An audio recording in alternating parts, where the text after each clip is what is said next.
actually go down and say something about it. You know, here it's hard. You got to come all the way up here and talk to somebody from another part of the country who makes a decision about what you get or don't get without understanding it. So, what would be helpful? I don't know. I know the ARPA program is getting directly to the municipalities, and a lot of them don't do that. They go to the state, and in the state we have to fight for dollars.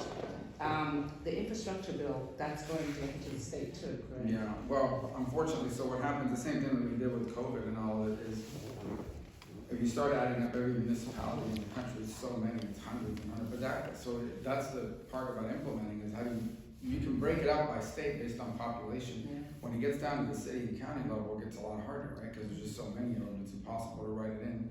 The flip side of it is, once the state gets the money, you know, there's a whole other process there for getting that released and arguing with them about it. So that's always a point of friction. Yeah. And in smaller states, it's probably not a big deal, but in a bigger state where there's just so many people knocking on And the then door. it gets to the county, and then Well, and that's the other part. You got to argue, and then the county gets in the way too, because in many cases, there's depending on which areas are unincorporated, how much, you know, does the county control to provide that service, whatever it might be. So it does get complicated.